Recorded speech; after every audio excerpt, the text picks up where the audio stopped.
video, I'm going to show you how to create an image fill for a text background in the Keynote app.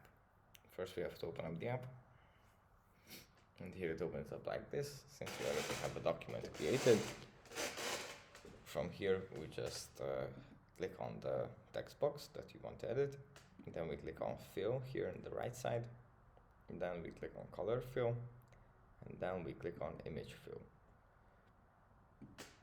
And here we can select an image by clicking on choose.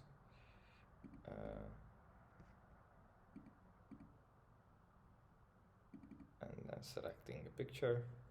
And as you can see, this is how it's going to look.